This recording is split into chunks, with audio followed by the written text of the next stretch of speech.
Hi there, I'm Mr. Mark. Going to be making fantasy luminary jars today. Going to show you how to make one, and then I have one that's almost all the way done. I'll show you how that works. It does take a lot of time, so I'll tell you everything that you need to do and show you everything that you need to work with. So what's a fantasy luminary jar? So the fantasy part is a fantasy figure, and you're going to be putting that into a jar that you're going to be lighting up with a tea light candle. So starting over on this side, so the first thing you need, fantasy luminary jar, you need your jar, right? So I have a couple laying out here. A lot of people use mason jars, but you could use peanut butter jar, you could use spaghetti jar, so glass or plastic works. You want to have a lid with it, but if you don't have a lid, actually the one that I made didn't have a lid, and I'll show you when we get to it what I used for that. But you need some kind of covering on the top to really make it light up. And then the next thing you're going to do is we have our jar, so now we need our fantasy part. So what you're going to do is you need a fantasy figure. It could be a dragon, a unicorn, fairy, wizard, anything like that. If you're good at drawing, that's great. You can draw it. I would recommend using black paper. I use black construction paper and a pencil, and I drew it on there and cut it out. If you can't draw, you can find clip art of a silhouette online. Wasn't sure if I was going to do a flying dragon or a standing dragon, so I went ahead and did both and cut them out. This is the flying dragon that I didn't use. Very important thing, you want to line up your figure with your jar. So you want to pick your jar first so you know that the size of your figure is going to fit into your jar, okay? So then once you draw your figure and you cut it out and you look at it and you're satisfied, you're going to set that to the side. So then we're going to do some painting, and that's why I have the plastic sheet down. So this is a little messy with some things. So you want to have covering on your table if you're using a table, which I would recommend. So I'm going to get your paint. Now with this, what I did with my jar, I used white acrylic paint, and you can do it in different ways.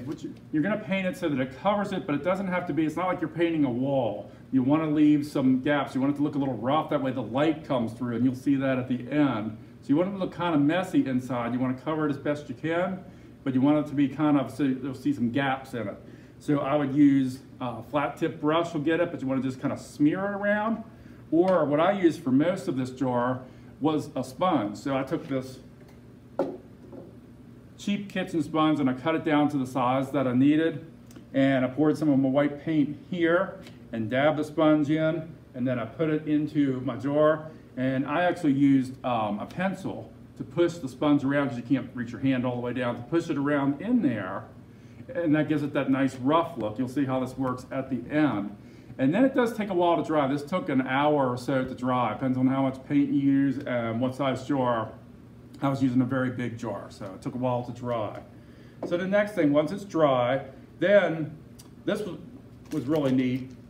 I got this fake moss, and you use this for a base because you drop it in there, and this works real well if you have something that's outside, if you're doing like a fairy or a dragon, because it looks like natural grass, like it's outside, and you put it down into the jar.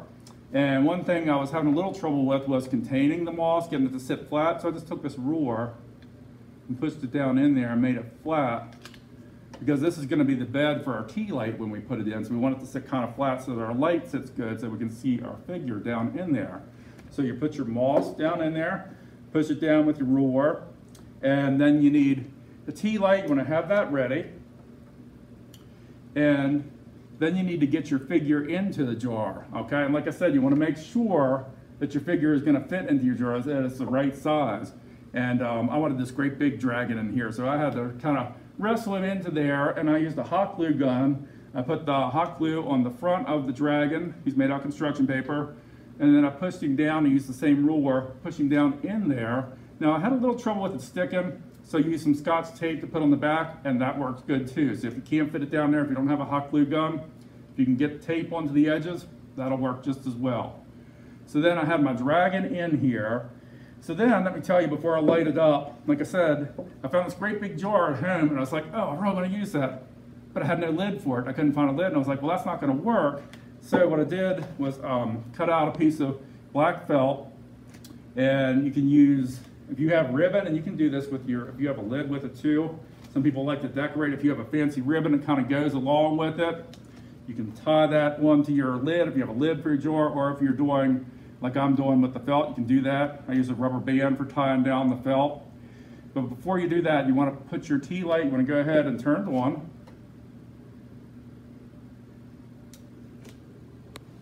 And I'm going to drop it down in there. And there it is. And then I'm going to hold the felt over here, and we're going to turn off the lights a second so you can really see what it looks like. You've got to turn off the light to really see what this looks like. So let me go ahead and do that. Go. So here it is lit up, and you should be able to see the figure pretty well this way. And so you have to turn off your light to really see it, and you'll see by looking at it, this is why you want your paint to be kind of rough so that light shines through and gives you that nice silhouette and shows the shape of your figure just like that. All right, let me set this down here.